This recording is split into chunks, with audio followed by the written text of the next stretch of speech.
So I'll hand over to Jens and he can say a few extra words on his background if he likes to. Thanks, Jens.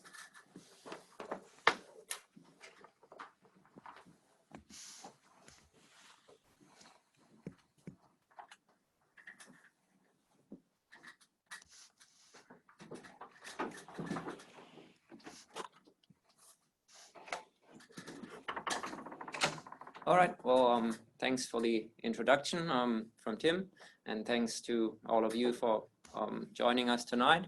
I'll be talking about all things bulk solids, density and compressibility, specifically ultimately regarding some of the new test equipment that we've got available at TUNRA Bulk Solids, and obviously I'll go into some of the theory that needs to be understood in terms of testing, and yeah, just to add to Tim's introduction, I guess I've been with TUNRA for the last 2.5 years, so I've gained some experience there, and before that I've had a fair bit of exposure working together with TUNRA and the research side of the university here at Newcastle, just doing my postgrad studies.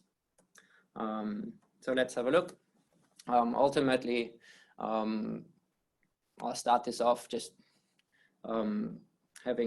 introducing bulk density versus compressibility, the concepts there, go through some of the applications for it. I'm sure lots of you can come up with a great number of applications right off the spot here.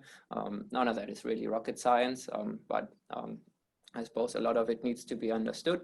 Then I'll go into some of the necessary theory or background observations, talk about some specific methods for the determination of bulk density and compressibility.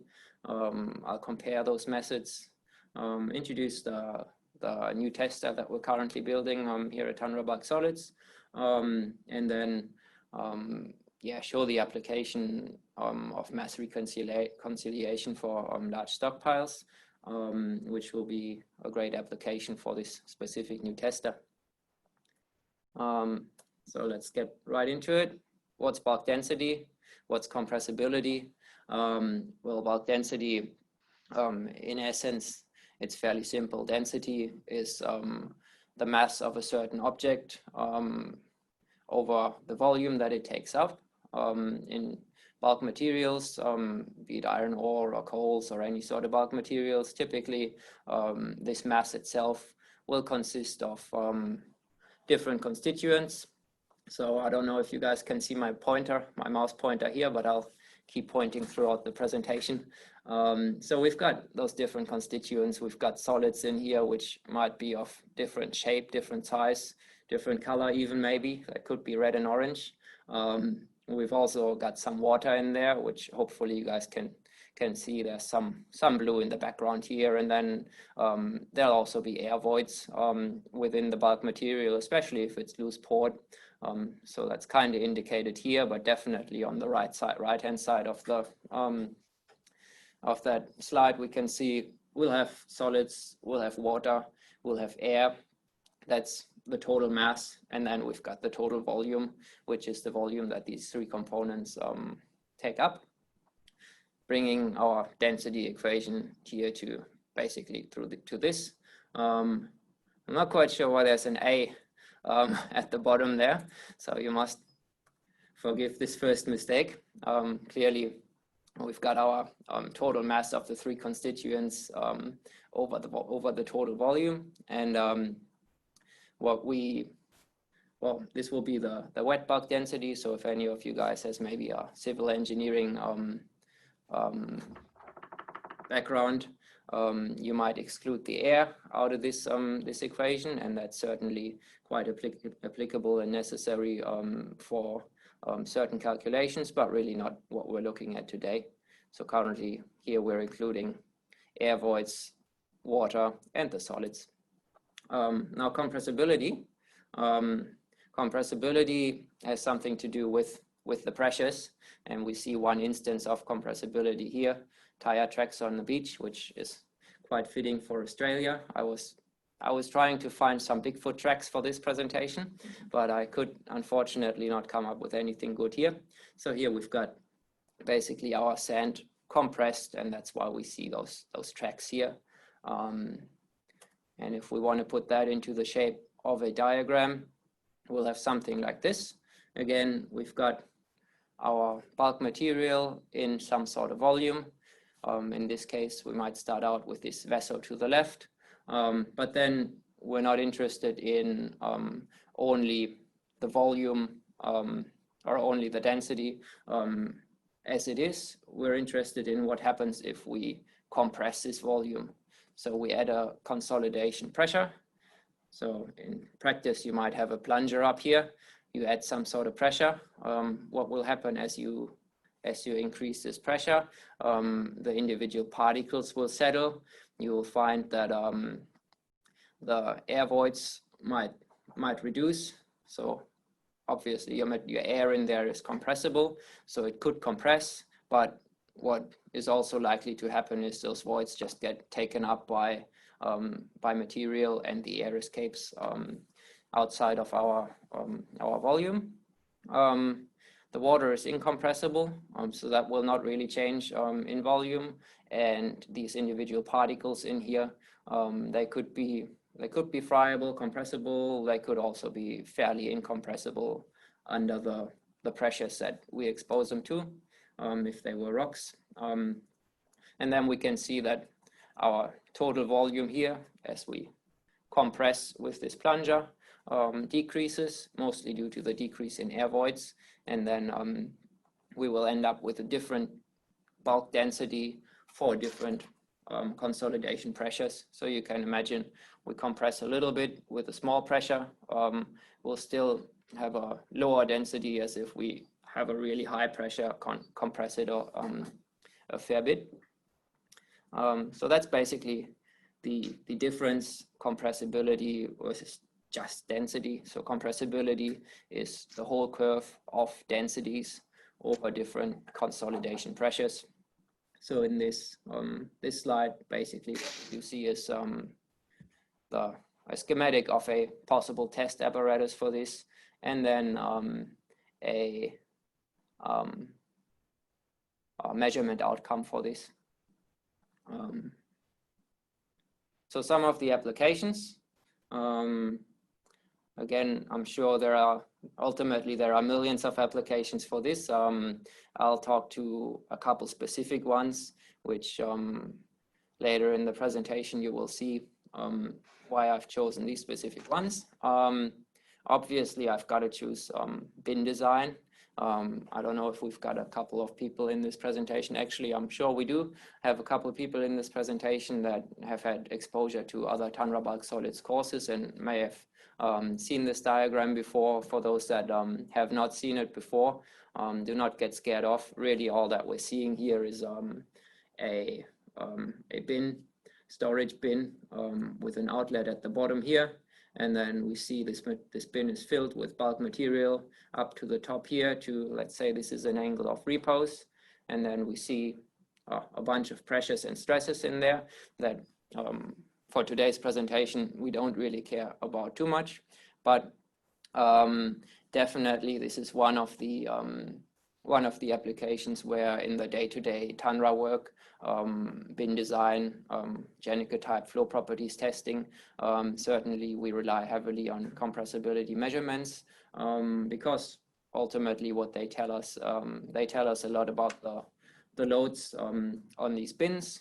So that can be the internal loads on the bulk material, which then govern the bulk material strength, and in turn geometry parameters like the outlet dimension, or possibly in combination with other parameters, the wall angles, and then also of course wall loads, bin wall loads, our density at different consolidation stresses. So the compressibility becomes quite important for that. And you can imagine bin wall loads can become quite topical because the bins need to basically hold up, be resilient to any sort of loads that they might experience during their life. And then maybe a bit more high level, some other applications for bulk density compressibility, really all things capacity, all things throughput. So what we see a fair bit here is also the handling equipment. So here we've got the cross section of material on the head pulley of a transfer. So we're sitting on a basically we're looking directly at a belt profile here just before it gets discharged into a transfer chute. Obviously, this type of equipment, you need to have a grasp on your bulk density to make sure everything is sized correctly. And we've got capacity here for this large storage ship here, or rail wagons, maybe trucks, certainly important there. And then here we've got at the bottom right, just a stockpile. And you can imagine with stockpiles, these days we can measure the geometry really well. We can laser scan them, we know the geometry. We don't necessarily know how much mass is within this stockpile, but if we apply a density, we can start making assumptions there. And that basically brings us straight into the background observations, or some of the background theory, which I think is important to understand if you want to kind of see how the different testers work, what their differences are in terms of testing compressibility. And also this here gives me the opportunity to introduce one of my favorite props. So what we've got here, amongst a bunch of equations and numbers, is basically a bin or a silo diagram. So we've got a cylinder here, which is filled with a bulk material. In the original experiments from Major Phillips, I think it was, we were actually looking at grain, or maybe these were the follow-on experiments done in Bremen in Germany. We were looking at grain in here. And the question now is, what happens with the vertical pressure distribution within this material?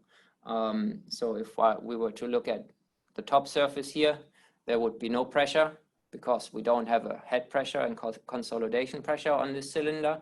And there's no material on top of the surface that would basically act any body forces here. Whereas if we go further down here, or maybe in the center here where we've got this slice, we've got the error for the vertical stress here.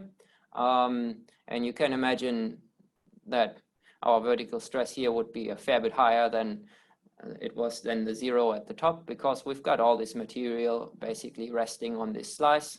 And as you go further down, you've got a higher head height. You would imagine, okay, there's more mass of material sitting on top, so maybe we expect more vertical pressures in the slice lower down. Now, when we actually look at the diagram plotted to the right of this schematic, we've got our height Z here on the y-axis, and then we've got our vertical pressure PZ for any given slice at the height Z plotted next to that. And we've got the blue line here, which is the hydrostatic pressure.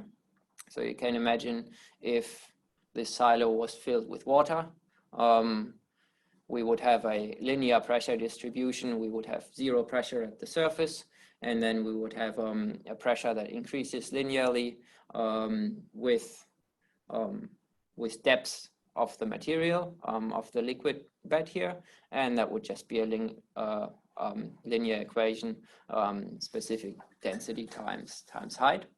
Now for a bulk material, this looks very different, and this is basically the main difference here between the liquid and the bulk material. Is our bulk material can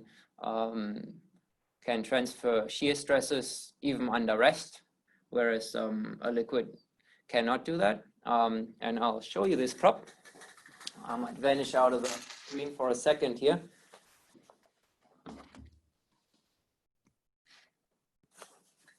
All right, so this is the famous xylophone, Professor Alan Roberts, who I think it's fair to say he He started the bulk materials handling discipline in Australia, and he's the founder of TUNRA Bulk Solids.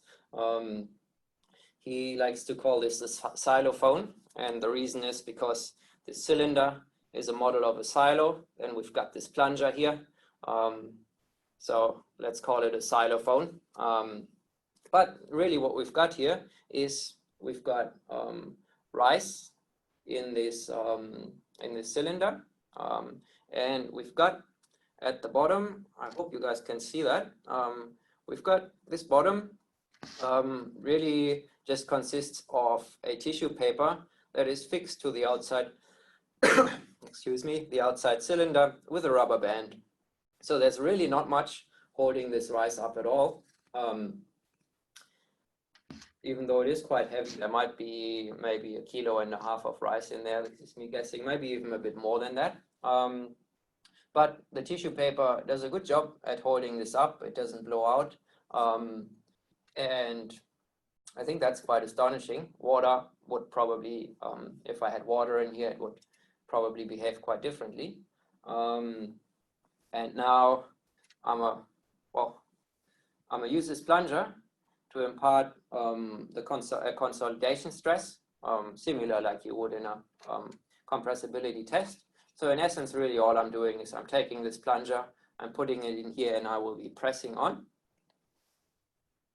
trying to, well, basically press as hard that this tissue can't hold up everything anymore. And well, I might have a blowout, we'll find out. So I'm pressing quite hard here. You'll have to take my word for it. I'm definitely, and there's no CGI here or anything. I'm really putting quite some force on here, and you can see that still the tissue paper is holding up this rice. And I will go into the next slide. So we've got a proper diagram that explains of what's happening here. So if we're looking at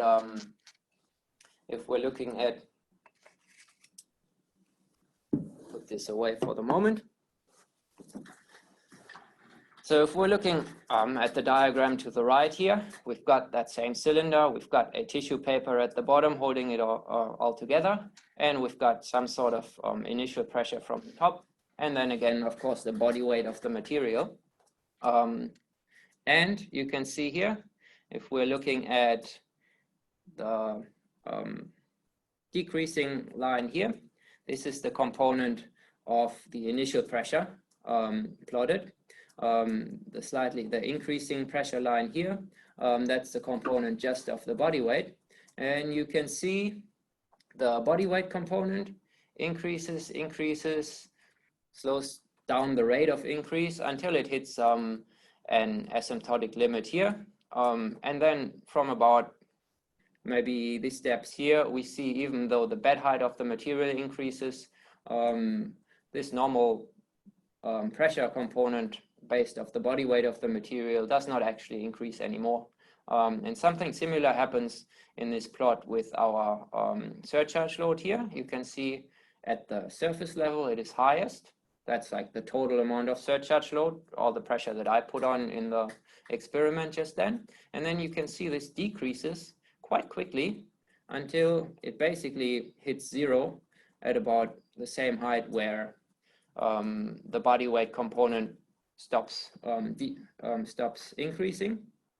And the total pressure line here, that's the thick one to the very right, we can see the total pressure, vertical pressure distribution throughout our xylophone was highest at the top where I imparted the surcharge load, and then it decreased until it hits this kind of static value here. So it behaves quite differently than the hydrostatic line here. So if we go back to the left diagram and we just look at the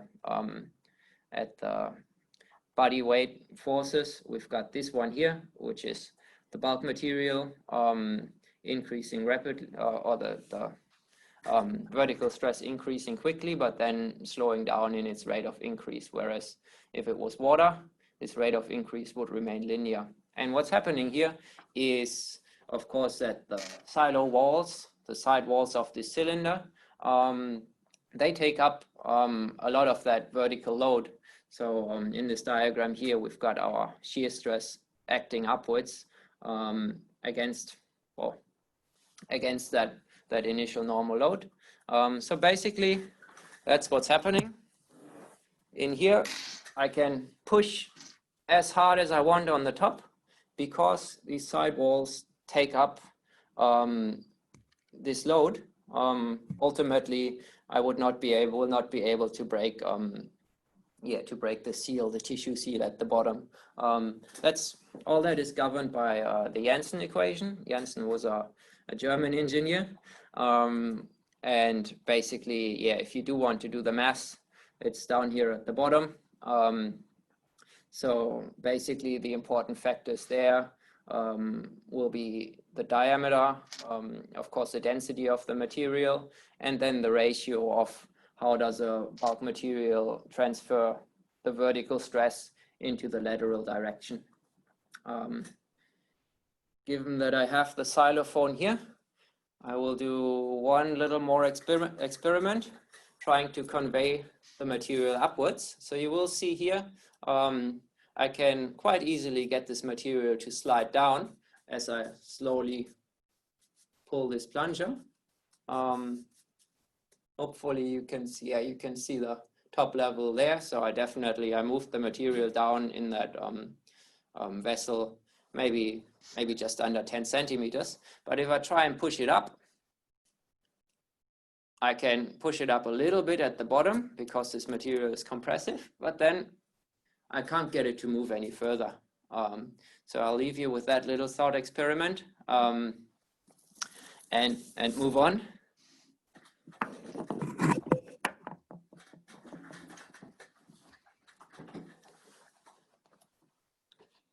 And what we're going to look at now is the vertical pressure distribution within some containers that are used for loose port bulk density, and look at aspect ratios and sizes here. So you can see this xylophone, it's got quite a large aspect ratio. We've got a very small diameter and then a large height. Whereas this vessel here at the bottom left, that is a container with a diameter of 400 mil and a height of 400 millimeters. So aspect ratio of 1. So what would the pressure distribution, the vertical pressure distribution according to Janssen's equation look like in there? Well, I've plotted this here for some arbitrary but realistic values. So let's say the wall friction of this material, just the wall friction coefficient mu is 0.3. Let's say we've got a bulk density of 2000, just to have an easy number. And let's say our ratio of vertical stresses to lateral expansion K equals 0.4. And we plot the vertical stresses here over the height. So we've got a height on the y-axis here. At the top, we've got 0. So that would be the surface of our bulk specimen in here. And then this vessel is 0.4 meters deep. And we can see that our normal stresses, the vertical pressure increases to about, let's say, maybe 6-7 kPa down at the bottom, whereas we've got no normal pressure at the top. And then in between, we've got values in between that. So what does that tell us? It tells us if we were to do a loose port bulk density test, which typically is done by carefully pouring bulk material in some sort of vessel, and then measuring volume and mass, you will find that throughout the depths of this vessel, the material is not consolidated uniformly. And really we can see here that the change in consolidation stress with height is quite significant. So that's certainly something to keep in mind. And when looking at what vessel you might choose for a loose port bulk density test, definitely important to know, because what happens if you change the shape of your vessel? What happens if you change the aspect ratio? So if we were to squish this and narrow it down. In this case, let's say we keep the container height the same, 400 mil, but the diameter now is only 100 mil. So we've severely changed our aspect ratio while keeping everything else the same. Our vertical pressure distribution will look quite different here. So we can see in shape it's the same. It starts at 0. It's got its highest value at the bottom of this vessel, but we can see that the highest value here is maybe 4 kPa, whereas beforehand with the larger vessel we were in the range of maybe 6 kPa. So there's quite a difference in consolidation, overall consolidation, and we can see that in here our average vertical pressure, if we want to look at that, might be in the range of 3 to 4 kPa, whereas with that larger vessel the average one might be more around the 4 mark.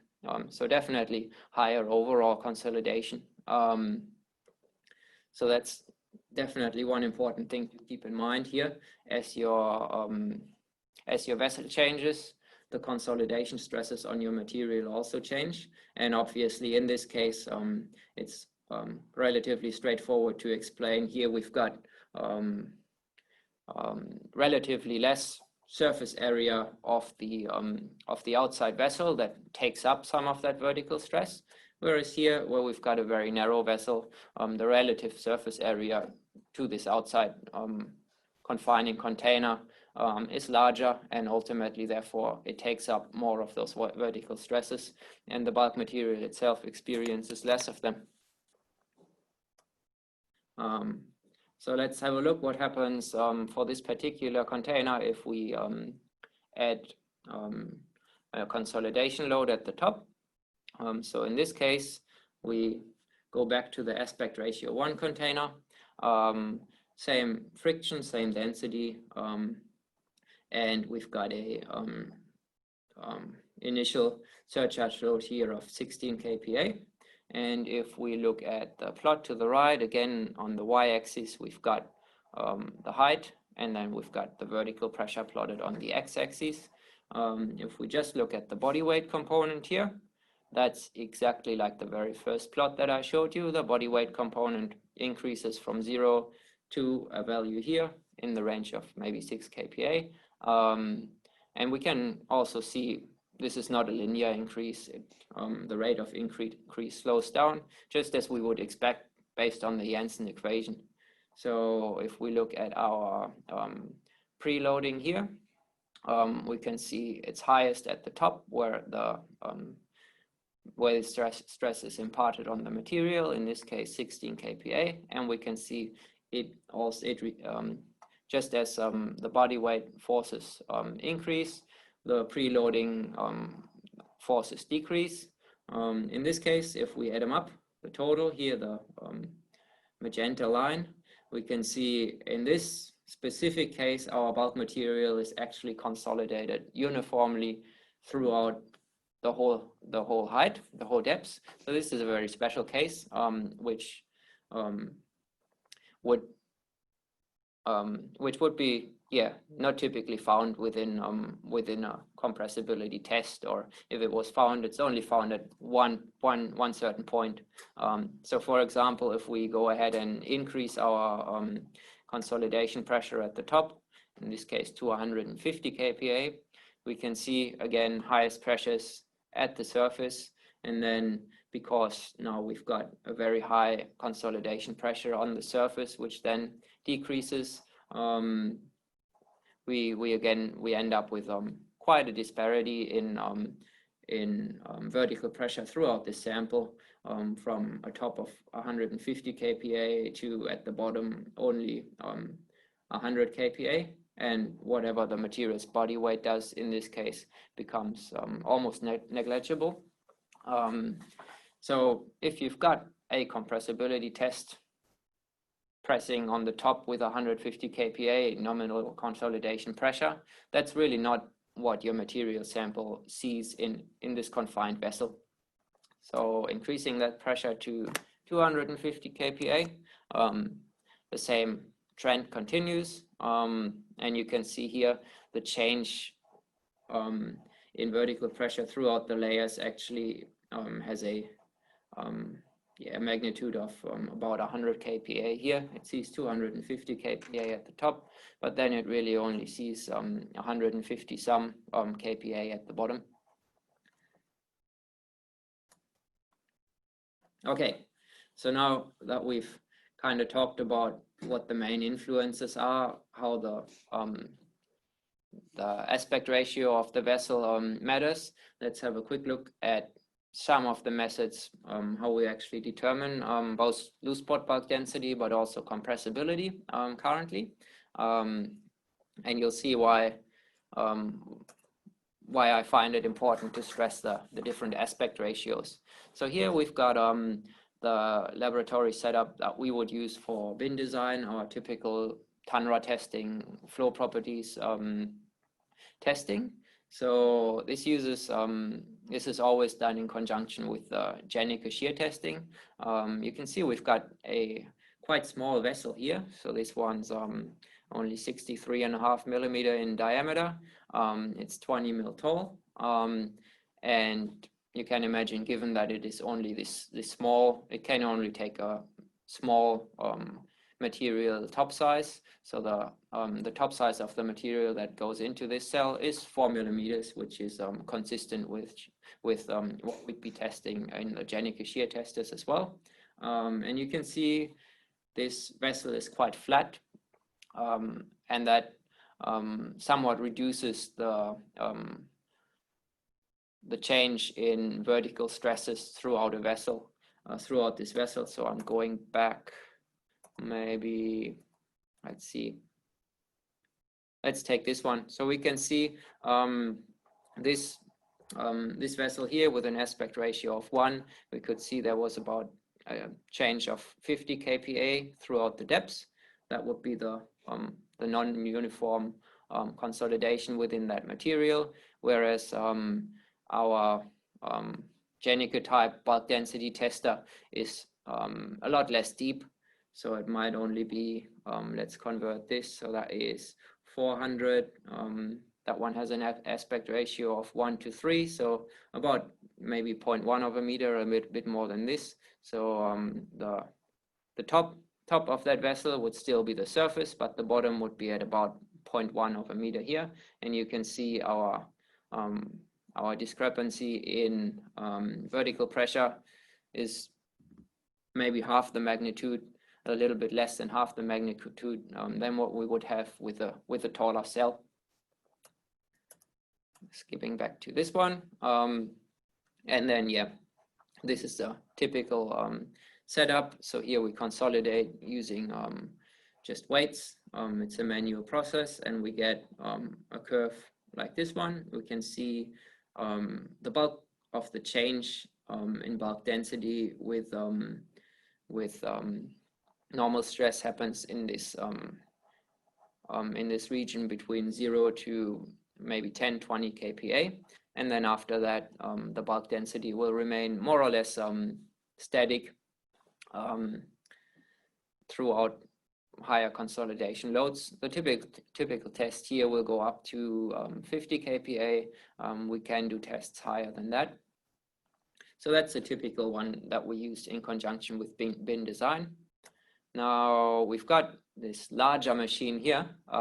It's quite the behemoth. You can see a lot going on. That's mostly just because it was used for different type of testing back in the day. These days, really all it is we've got this cylindrical vessel here, and we've got a hydraulic actuator, and we do the standard compressibility test by filling material in this vessel, compressing it, measuring the volume of the sample, and the compressive force at any given time. This one is upscaled from the, let's call it Janica type small cell, but keeping the same aspect ratio. So this one is 300 mil in diameter and 100 mil tall. So we got the 1:3 ratio, and we can see that we've got the bulk of the change in terms of bulk density happening at the start of this compressibility curve, and then it flattens out throughout the different ranges of consolidation pressure. Now this cell here takes a top size of about 20 mil, and pressures we have measured up to 250 kPa. Typically we go up to 200 kPa. So you can imagine that even though the -4 works really well for the flow properties testing, this cell comes a bit closer to what we might experience in a stockpile or full-size application. And then what's available for just loose port bulk density. A very topical one is the blast furnace feedstock bulk density determination. This is a test that we perform for clients, or we've started performing this quite recently, because some of our clients use this for stockpile mass reconciliation. The method is again very straightforward. You've seen this vessel before now. So we've got this vessel 400 by 400 mil, and you would carefully fill your bulk material in there, and then you've got your density and your volume. This is method 1 given in that standard, and also it does take larger particle sizes. So these we can go up to about 40 millimeters here. Method 2 takes a lot more material. So method 2, you need a lot more material, about 10 tons, I guess, per test. And really what's happening there is you take any sort of large vessel you've got available. Could be a train wagon, it could be a truck. You measure that vessel's volume, and you carefully fill it up with bulk material and measure the weight. And one thing that you hopefully all know now is that the aspect ratio there would be important if you want to get comparable measurements. You'd want to make sure that those boundary wall effects are similar, or if you can't account for that, then it's important to perform a test the same way every time. So basically, with all these tests, different inputs, important inputs, the size and the aspect ratio of the tester, then important consideration, the maximum particle size that can go in there, the amount of sample that's needed for testing. So you can see method 1 takes a fair bit of material, but it's not a crazy amount. You can ship this material to somebody to perform the test, even more so with the very small cell, whereas it becomes more difficult with the method 2 here. So these are kind of the main methods that we work with at a daily basis. And if we do want to quantify some of the differences that we see there for different materials, basically I'll be comparing them all against various combinations of each other. You'll find, looking at changes in a loose port test and the Janicke type test, you can see bottom left here, this is not the latest pot with the 400 times 400 dimensions, but this is a smaller vessel that we used to use but it has the same aspect ratio. So what we've tested here is loose port bulk density of the full size fraction of an iron ore. So this was -4 mil here in that loose port vessel, and then we've conducted compressibility tests in this tester of the -4 size fraction, so the smaller size fraction, and recorded here are just the loose port values as measured, and then the bulk density as recorded with the compressibility tester at 2 low consolidation stresses. And you can see that as you would expect, as you impart a little bit of consolidation stresses, which can be seen here for a different range of samples of iron ore, the bulk density increases.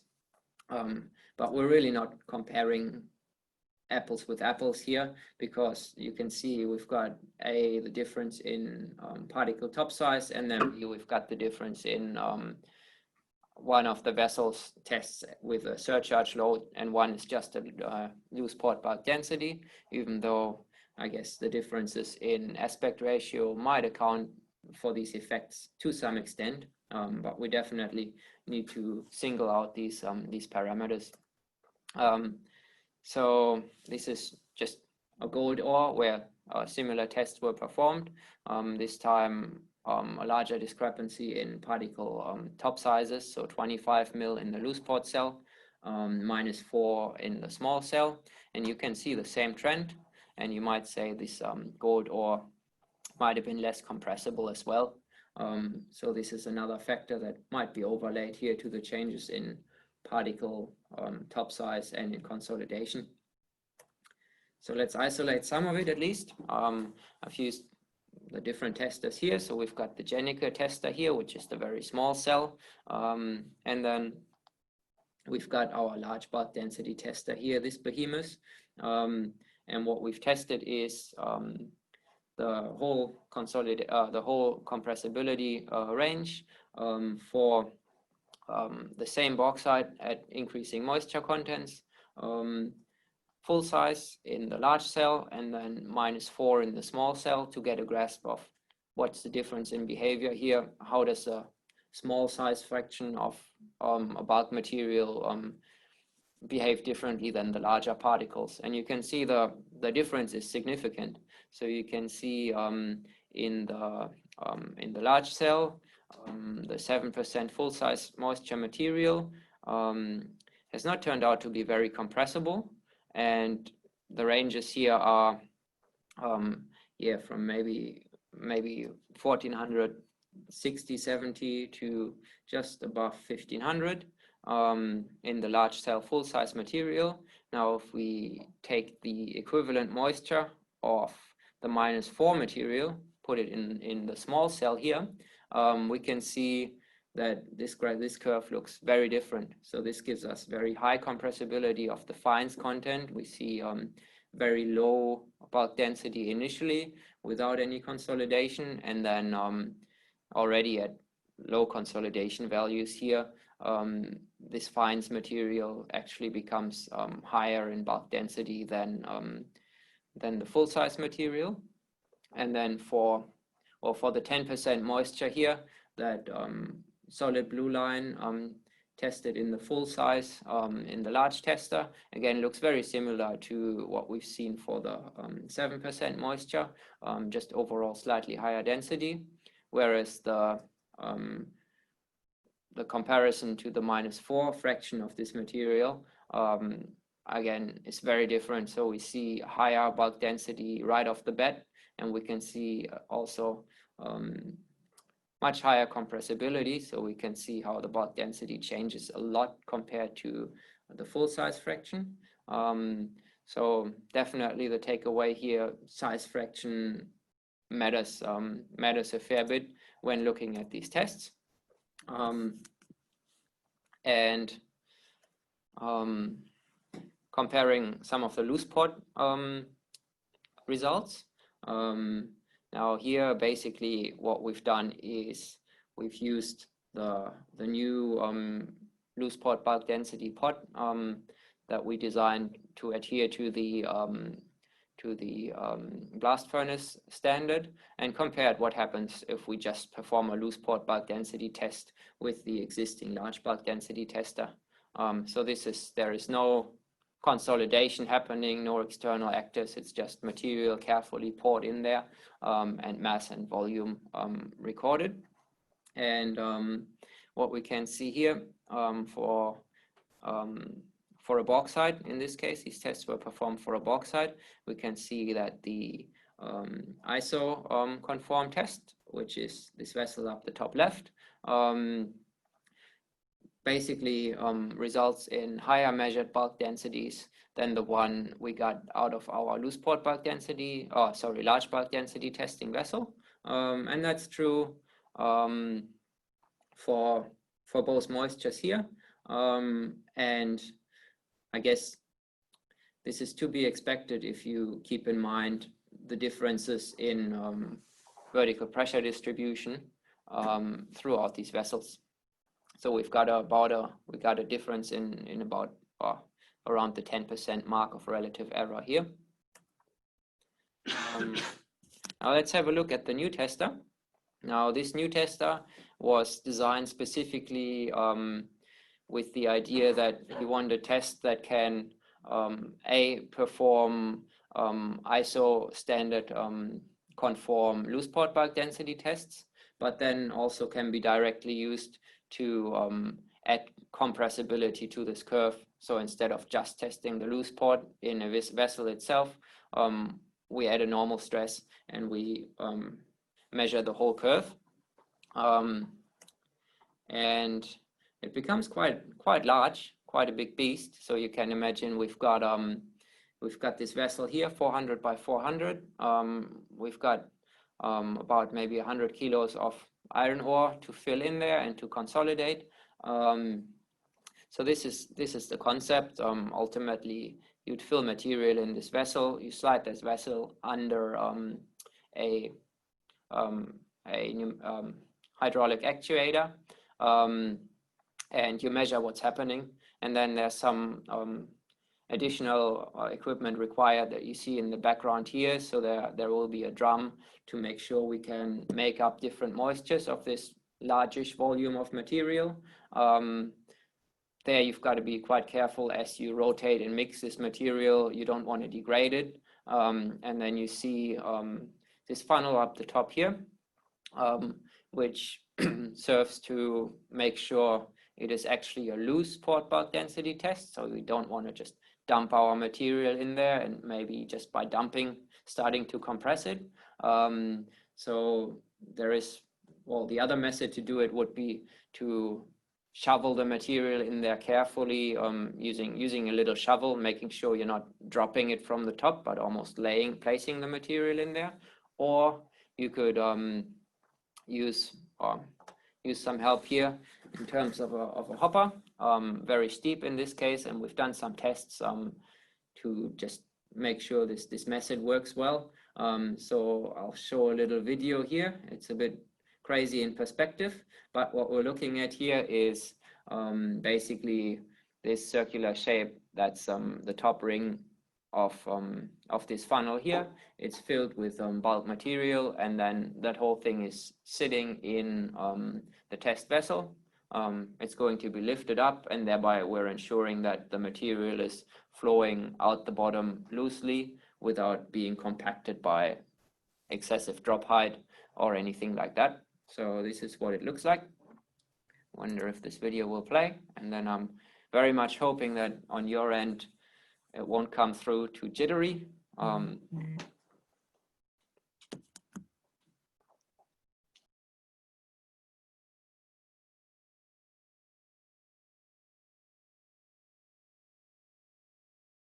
And hopefully maybe 6 months down the track we can do another seminar, and I'll be able to introduce the actual tester. I'm sure there'll be lots of interesting findings. But for now, we've got this model and we've got some preliminary studies to look at. So we can see this works quite well.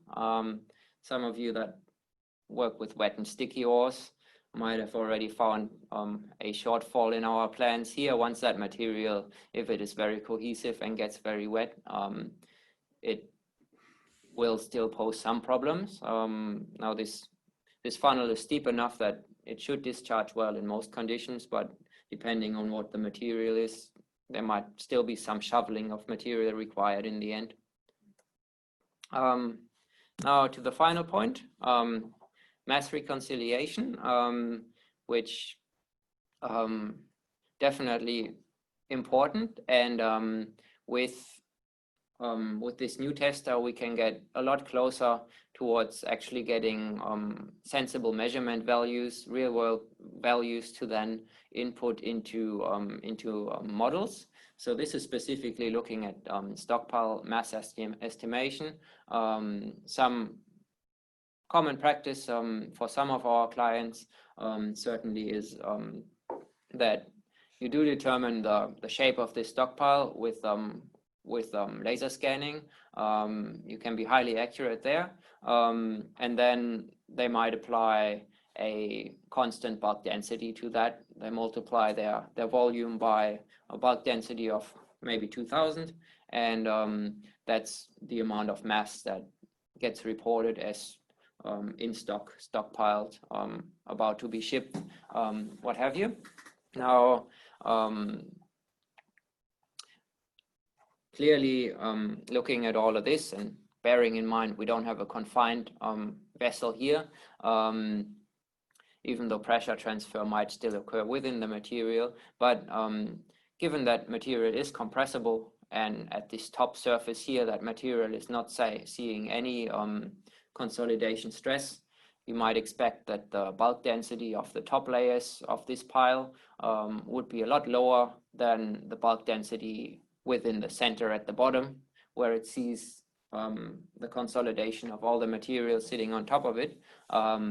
So applying a constant bulk density across this whole volume might not be ideal. It might work very well if you've got fairly constant shapes. You might find that one factor works really well, but if your stockpile changes in shape, you might find that that is a bit too coarse a brush to draw with. So I'll introduce the idea of one stockpile model that we've built.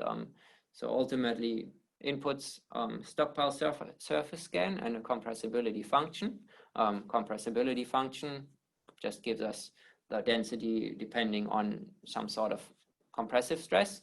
And with this new tester, we'll be able to get compressibility functions of almost full-size material, depending on what material we're looking at, maybe even full-size material. So that'll get us pretty close to the real world. I guess, very other inputs that could muck us up or should be accounted for if possible. Variations in moisture throughout the stockpile, variations in consolidation that aren't accounted for. For example, if you've got a dozer driving over your stockpile, something like that. So all that goes into the model. Output is a mass. This is, in essence, very, very easy to apply. So this is the one that we shipped out, where the inputs really are just a compressibility function here, and an STL file of your scan, which you can just select, hit go, and it will do the magic for you, and give you an estimated mass, which hopefully is a better estimation than you would find if you used a constant bulk density across the board. So to get in a little bit more detail here, if this was a stockpile surface, what this program does is it uses discrete columns, vertical columns, which then in turn are split up into cubes. And you will see the top cube of material here. Basically, that sees no consolidation pressure from the top. So will be almost loose port bulk density, whereas this next cube down, well, it knows the pressure that I'm withstanding here is caused by the top cube. So it will be somewhat higher density than the top cube, and so on until we reach this bottom cube down here. And I'll go through some of the technical details here for people that are interested. I apologize if it's difficult to see, but what we've got here at the top is a bulk density function. In this simplest case, we've got a constant bulk density over consolidation pressure of 1. So this is the constant case. So we've got the consolidation pressure on the x-axis, which then would correspond to a bed depth, a depth throughout our pile. And we can see that if we look at the consolidation load here throughout our bulk density pile, if we've got a constant bulk density and no wall effects, that's just a linear curve here, which means that if we were, for example, at a depth of 0.5 here, we would say our bulk density value for this depth is 1, just read off that top graph again. And that's the same across the board. Box depths of 2.5, we would again read a bulk density value of 1. And that would mean for all these different discrete boxes throughout the depths, we'll have a constant mass.